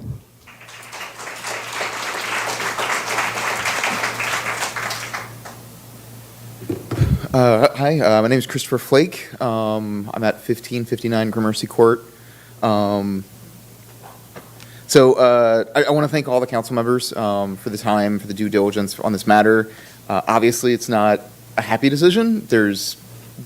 Based on just the comments that you guys have made, the comments that the public has made, no one really wants a data center, but per the Michigan state law, we have to allow it with our regulations. Otherwise, it could be challenged in court. The 2,600-foot map would be fantastic, but obviously it's restrictive. So I'm happy that you approved it in a sense, but also unhappy that we couldn't have something bigger. But ultimately, it was almost a split vote. It was a necessary decision, not necessarily a happy one, but still necessary. But the fact of the matter is that we're being sued today on the current regulations, which have nothing else, like nothing additional for data center regulation. The legal counsel on the June 29th zoning board said that the moratorium may not hold up in court if challenged. So trying to get the regulations in place as soon as possible is necessary. So I thank everybody for that. I also thank everyone for encouraging the zoning board to continue advising and potentially revising these regulations, like if something new were to come up in a month or two. But ultimately, we're at the point where it's happening. If we lose the case and the company is able to build the data center with the current regulations, it's going to be 2 to 3 times louder and with no setbacks. So moving forward with something is better than moving forward with potentially nothing. That's all I had to say. Thank you. Thank you for your time.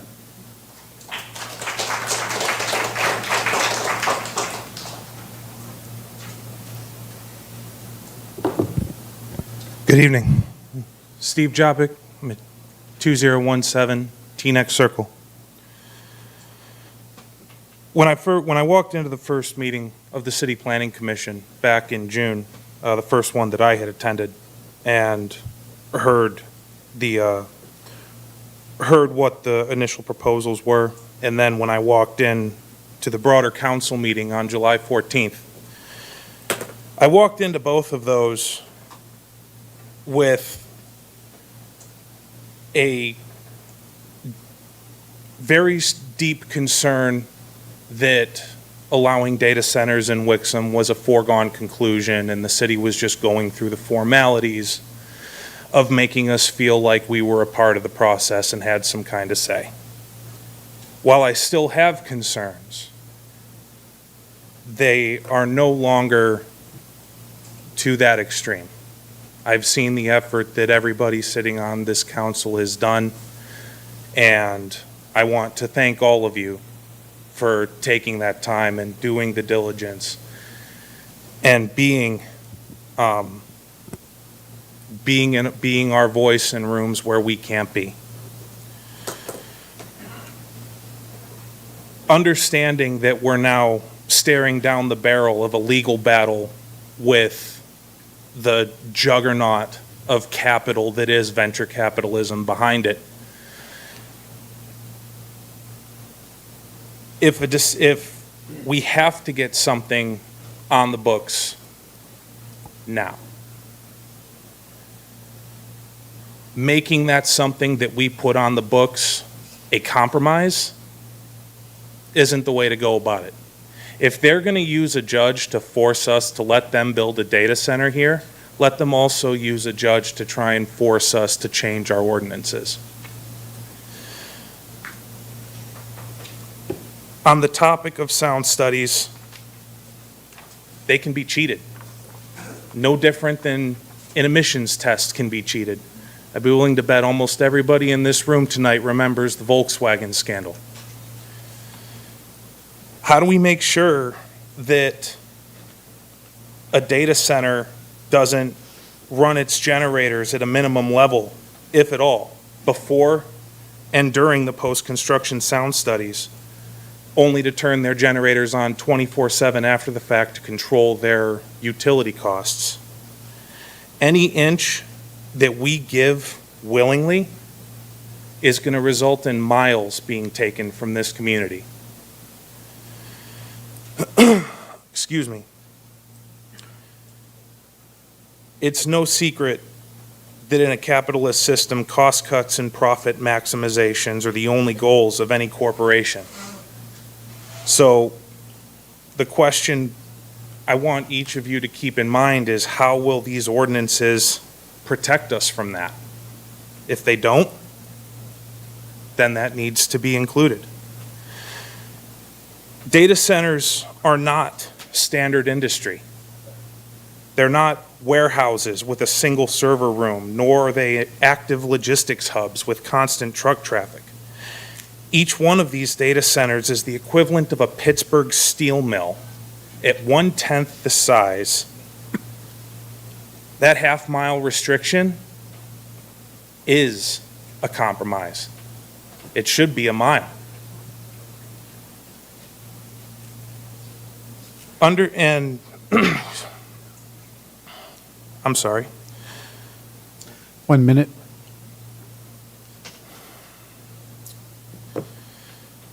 It is more critical now than at any other point in this process that City Council and staff stay focused on what's best for this community and not give an inch to what is ostensibly, for the time being, state-sanctioned corporate greed. If the judge rules against us, appeal it. Do not sacrifice our city to avoid a difficult battle. Thank you.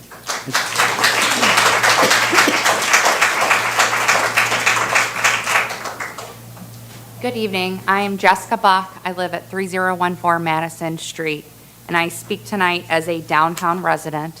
I might volunteer a lot for this city, but I'm speaking as a downtown resident. I'm also, most importantly, a mother of 3 children. That's why I'm here tonight, so I don't have to put them to bed. But I got 3 children, and their health and well-being is the toughest job that I've ever had. I got to keep them. I moved here during 2019, keep them away from COVID, keep them safe. Air quality's bad, heat waves, it's just constant. I have EMF blockers on my cell phone and all this stuff. I'm very, very concerned for the health and safety of my children. I moved here for a walkable downtown to be able to bike, to be able to walk to restaurants, coffee shops, and so forth. And I came to the last meeting in July when the room was packed. And there was so many different people of different political persuasions, different backgrounds, and every single person there had a common goal. I can't think of one statement I could make that the room would agree with, you know? I didn't even see everyone stand for the Pledge of Allegiance. We can't even all agree on that, right? So I cannot think of one even remotely political statement that you could make besides data centers should not be in downtown Wixom that gets everybody to agree. That was just amazing to see everybody agreeing on that. I saw the guy from Wixom Industrial One talk about how, oh, that data center that, you know, Councilman Bierman visited, that's a Mack truck. I'm building a Tesla. Then when pressed, well, he's never built one, and there's not even one in existence right now. There's no Tesla data centers. He kept saying how it's going to be safe, but he did not provide one study showing that it's safe. The only studies that are out there right now are showing that data centers have caused cancer, miscarriages, breathing issues, and other health problems. So yes, noise is very, very commonly the biggest thing that we just don't want the noise, but there are so many other health problems and lawsuits as a result of health problems. They just settled in California, $20 million, because miscarriages and cancer was being tied to the data center. Do you know how hard that would be to prove that that was caused by the data center and not all the junk that's in our food and water? I mean, but it was proven, and they settled $20 million. This is like no other building ever built, and this requires a very special ordinance. So I very, very much appreciate how City Council has taken so much time listening to the public's concerns and going over the data. I know the Planning Commission was the one that came up with the 1,500 feet, and Councilman Bierman, you talked about how that came from a Kentucky study, I believe, and the 1,500 was kind of the gold standard.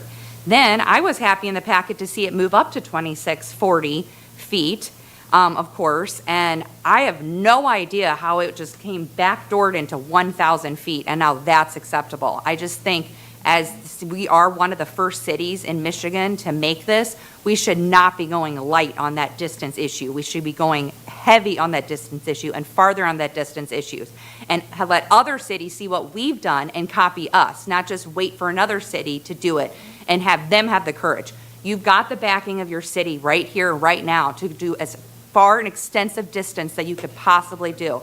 I think throwing that 1,000 foot in was an absolute shock to me, honestly, because I don't know how we went from 500 feet to 1,500 feet is the gold standard. That's what we're going to do. Then, oh no, now we're going to do 2,640, and then never mind, we're going to go to 1,000 feet because we're scared and we don't want to, have this in the lawsuit. And I just think we should not be giving, as other people have said, giving them any type of inch.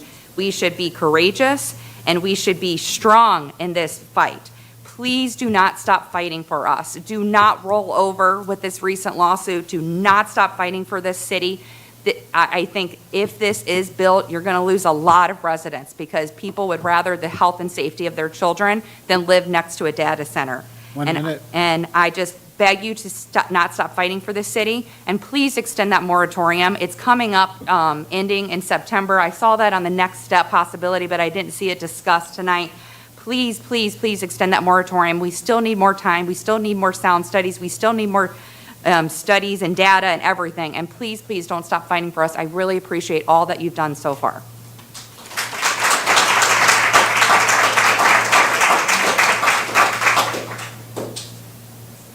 Hello, I am Samantha Moore, 2061 Maple North Trail. I won't take very long. What I'm about to say, I don't want any council members to be offended, but I do want to point out and thank the deputy mayor for his, for the way you are thinking progressively and you're pushing back on it's been this way, it's done this way, this is how things are done, we're just gonna keep going because it's the safe way. Like the previous person said, we're all fighting this all throughout the state particularly, and no one seems to want to give it that little extra push and question things and make these companies fight harder. So really all I have to say is that just because it has not been done does not mean that it cannot be done. And we have full faith in our legal team. But thank you.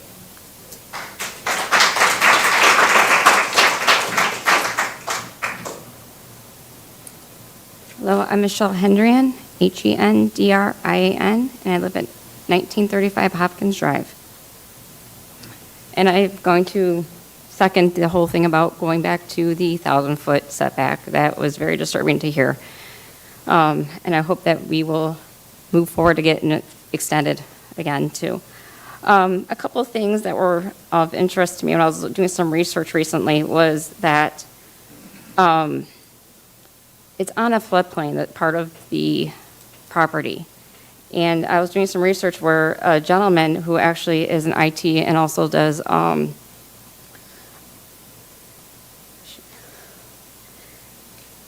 forgot where it is at, shoot.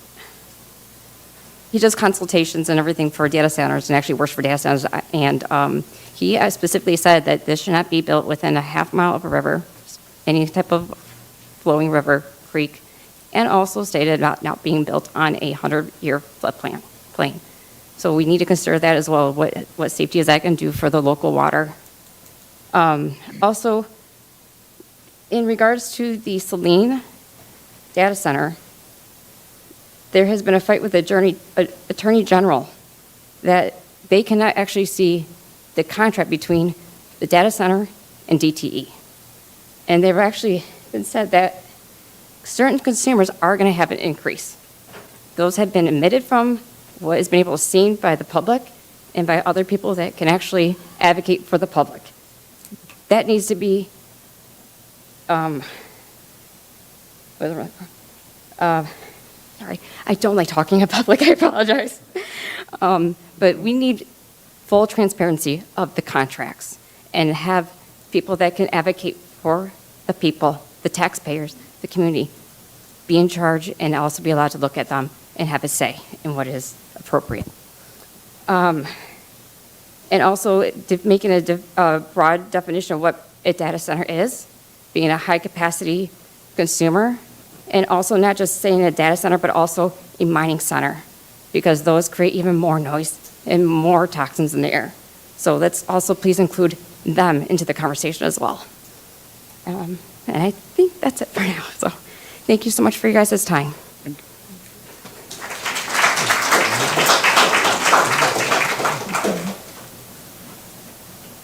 Michael Murdy, 1983 Winding Way Drive.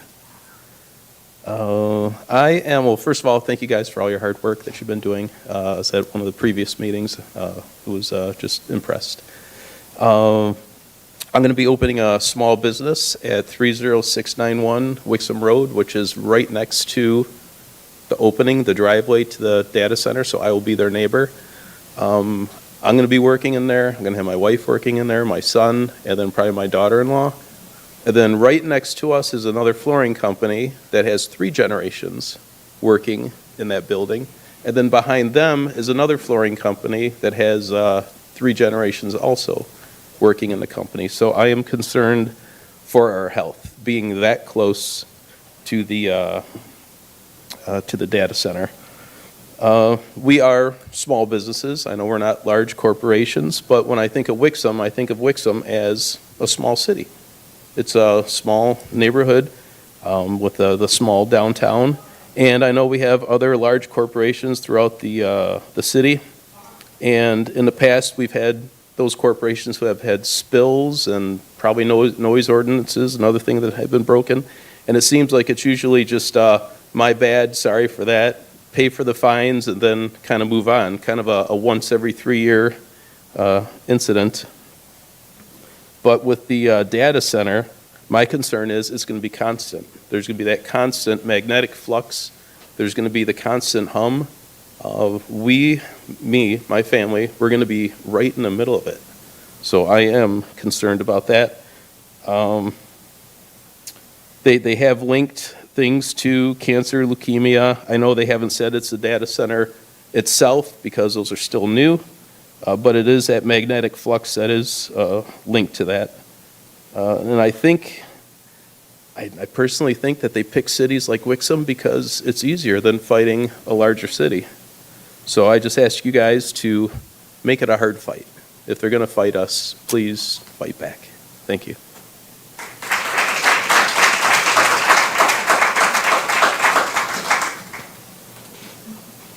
Hi, Keith Crowder. I live at 2906 Blue Heron, Wixom. Been a resident for 26 years. I've got a question as I've been thinking about all this stuff. How did we keep the cannabis shops out of Wixom and not get sued?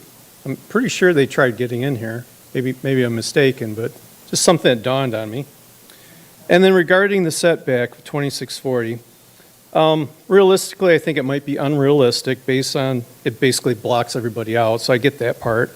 But I got to ask why we don't go with the 1,500. It was proposed before, but now we're backing off to 1,000. So 1,500 to me seems like a reasonable compromise. And then, I know we need to get this passed, but what does it really take to simply change the setback to 1,500 in the ordinance? Just seems real simple. That's all I got. Thank you.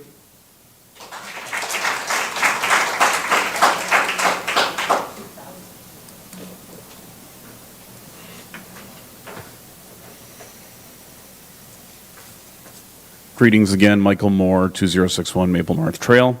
As pertaining to the setback moving from a half mile back down to 1,000, surpassing the original proposal of 1,500, I would point out that if you're going to use enforceable in other areas of the city code, you might want to consider going back and changing that as well if you're going to have this conversation about one specific type of industrial, heavy or light, and you want to be able to enforce it, and you're already going to be doing all these sound studies anyway, you might want to consider also going back and changing that. I'm a member of an organization, actually a couple organizations, where we have these meetings, so it's kind of funny to be on my side watching you, because I know the irritation you guys feel. I also understand where you're trying to defend your points and your constituents. And that's why the organizations I'm in typically don't address any of their bylaws issues or any of that, but once every 10 years, just because it becomes that much of a pain to change those rules. But if you're going to go through the possibility of going through and setting this ordinance, and you also want to keep up with other parts of the code, update that part of the code. I know it becomes a pain, but at the same time, you keep kicking a can down the street, eventually you're going to have to pick it up. And who knows if there's going to be an officer there waiting to fine you because you basically have been pushing litter around this entire time, to use a metaphor. That said, I agree with everybody else that has spoken. The whole point up until now, with the exception of the fellow that was trying to get the moratorium bypassed. But yes, coming from far left and coming from far right, and how our country is currently divided and our city is divided and our Thanksgiving tables are divided, it's kind of interesting to stand side by side with some of the people that you'd be screaming at normally to agree that, no, we don't want this. So keep up the good work. Appreciate it. Thank you.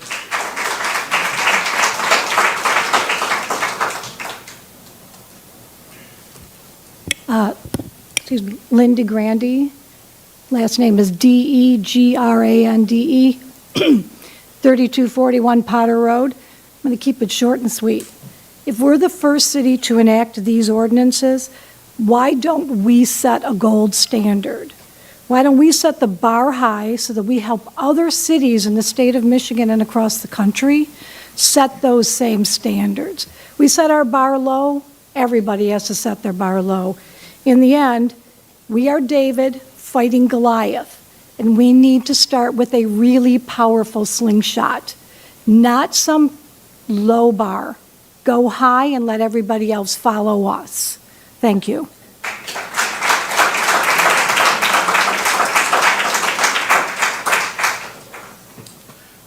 Do I have anybody else for the second call to the public?